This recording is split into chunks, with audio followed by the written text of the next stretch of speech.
It's time now for the political analysis of Fromm and Fuller. Al Fromm, former political advisor to President Bill Clinton, and Craig Fuller, former political advisor to both President Ronald Reagan and George H.W. Bush. Good morning, all. Craig, early on in Joe Biden's administration, there was a feeling that West Virginia Democratic Senator Joe Manchin would be on board with infrastructure funding, with Manchin actually being on record saying that the federal government needs to go big, quote unquote, with this kind of spending. Well, now it turns out he's likely to be the deal killer of this legislation. And given the popularity of infrastructure spending, particularly in his own state, why would he want to be known as the man that single-handedly defeated such an investment in our country's future? I'm not sure he does. Joe Manchin has, I think, was first elected to public office over 3 decades ago, and with a few years maybe out, he's served literally 3 decades. He's kind of in, I suppose, I have to guess, he's enjoying, more recognition of one kind or another, but more recognition in the last few weeks than he's had in 30 years. Which is not to say he wasn't a good elected official. He did a lot for his state as governor, and he served in the Senate. But he's found himself in a moment in time where he can make more of a difference than he probably ever thought possible.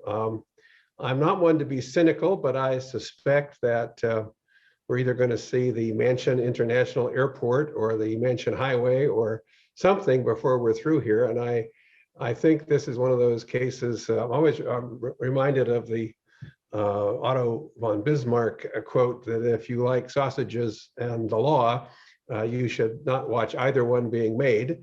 It's gotten pretty murky, pretty difficult. There'll be a lot of back and forth. But I am one who believes that, one, we need an infrastructure bill, and I think most members of Congress believe that, and I know the American people believe that. And in the end of the day, the deals will be made to advance something. Maybe not a measure as large as the president first sought. I did think it was interesting, and I'm sure Al has more insight into this than I did, that Biden's demeanor and manner and interaction with Senator Manchin has been cordial and frequent, and that suggests to me that these two individuals are eventually going to arrive at an agreement. The other phrase that I've always remembered is David Stockman back in the Reagan day, when we were battling to pass both a spending reduction bill and a tax reduction bill, and it looked pretty difficult to be a pretty difficult hurdle. And I said to Dave, do you think there's any way we can get this done? And he said, oh, we can get it done. The question is, can we afford to get it done? Meaning that as the OMB director, he was keeping track of what it was taking to get the measure passed. But I think the nation will have an infrastructure bill. And I suspect that West Virginia will do quite well at the end of the day. Al, are you as optimistic as Craig? Oh, I think we'll probably get something. But, look, Joe Manchin is not trying to undermine the economy of the country. Joe Manchin's a good man. I mean, I know him fairly well. He's been governor of his state. He knows what it is to govern. He's in a state that voted for Donald Trump by 40 points. So he doesn't feel the same political pressures that other Democrats may. And I doubt if he's alone, to be honest with you. I assume he is taking some of the arrows for other people who have similar concerns because he has it's in his political interest actually to take some of those arrows. I lived in that legislative process for about a quarter century, and in the Senate, and I worked in the Senate for a long time. We're in this world of cable TV and social media where every meeting and every time somebody sneezes, it's on television. We passed the most significant legislation of the last half century, bipartisan, incidentally, with Senator Roadblock being a lead Republican, late Senator Roadblock, the Congressional Budget Act. For 8 weeks or 7 weeks, 7 days a week. The staff directors of every committee and ranking members of every committee met with Senator Bob Byrd, and the authors of the bill to work out a bill. I guarantee you that we would not have gotten the Budget Act if every time somebody made a proposal, it was, headline news as if it was the last thing that ever happened. Sometimes I think we just need to cool down. Biden's had a great first year. I mean, he's basically gotten COVID under control. The economy's booming back. The jobs reports have been generally favorable. And we put $4 trillion into the economy in the last year with a $6 trillion budget. Those numbers are really unheard of, but there's a warning sign. Today, I think the inflation rate came out at 5% for the last year. That may be temporary because of pent-up demand and all sorts of things, and the supply train, the supply track not being able to keep up with the demands coming out of COVID, but it also could signal some underlying problems. I mean, I suppose that's why Biden met a couple of weeks ago with Larry Summers, who has been one of his, harshest critics on inflation.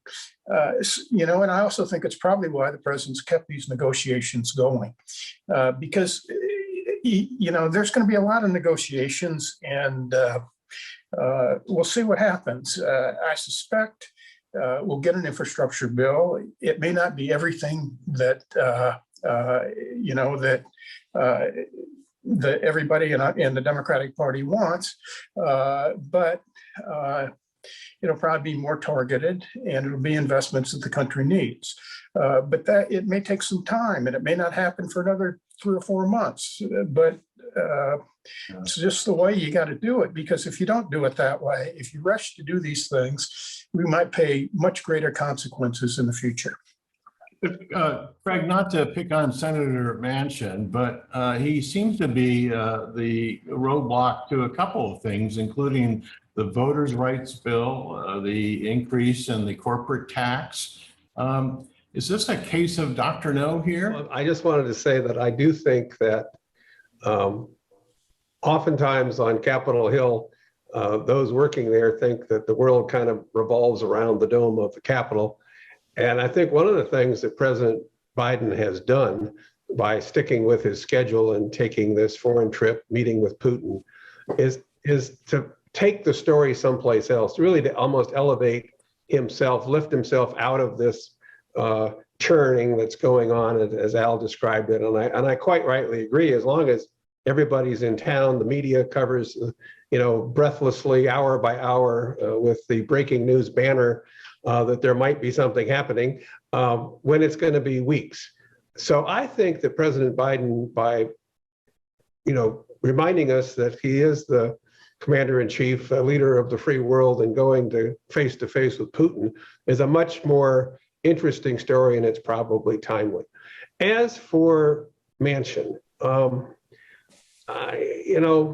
if Al and I step back and we were to play the chief of staff role for a bit, and the chief of staff, by the way, stayed behind to continue the negotiations, I think Senator Manchin, somebody will talk to Senator Manchin about just what path he is on, because to a point, you can have the constructive dialogue, you can search to find a path forward, but he's creating such challenges, and as you suggest, on a number of fronts, that I'm not sure what outcome he's seeking here.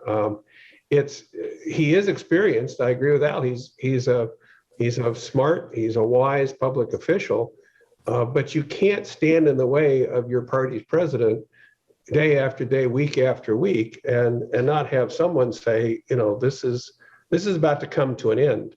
And he could wake up one morning if I was sitting in the chief of staff's office, I would be figuring out how to put a deal together without him, because he could wake up one morning and find out that suddenly there's not going to be the bridge, the airport, the highway in West Virginia, because the deal got made with another group of senators.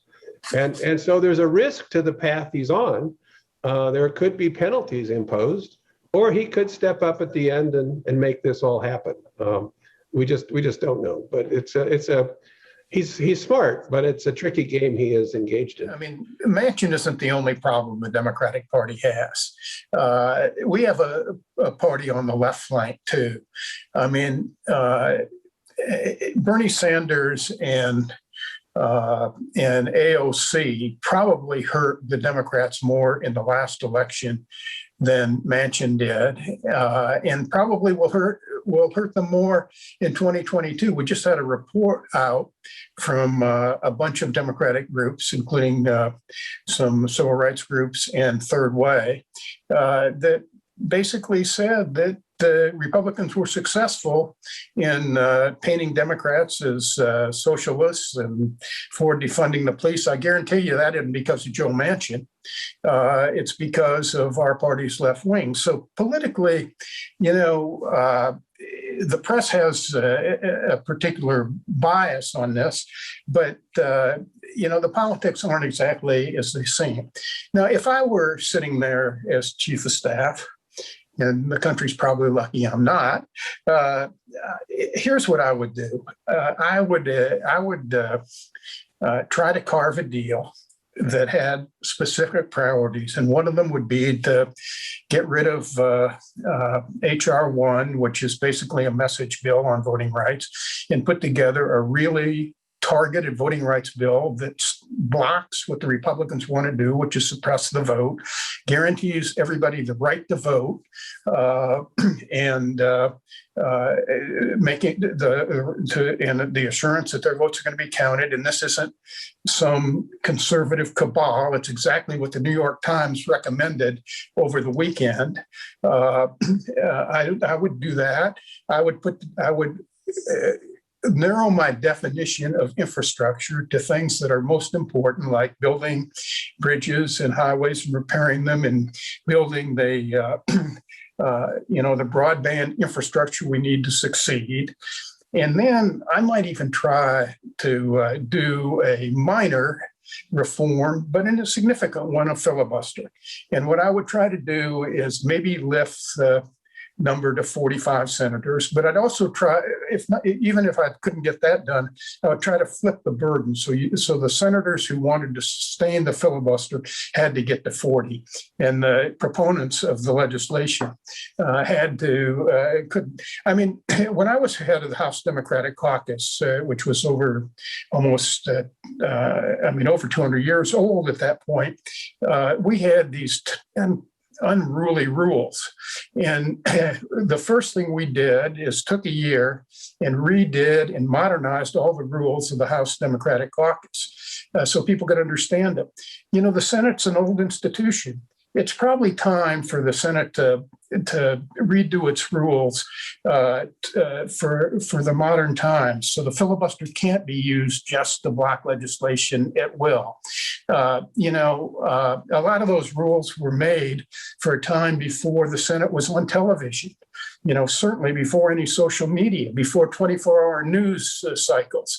I think if I were Biden, I would, and certainly if I were Chuck Schumer, I'd really take a good hard look at, for the next Congress, really doing a recodification of the Senate rules. But in any event, you got to pick your priorities, and voting rights is the most important to me, and infrastructure is the second most. And I try to build coalitions around specific proposals for those. For all we know, there aren't really any proposals. There are just a lot of legislative rhetoric out there, and you can't legislate that way. So I would target, and I would try to do some reform. I'm sorry to say we'll have to end it here. Al Fromm, Craig Fuller, thank you very much indeed. We'll see you next week.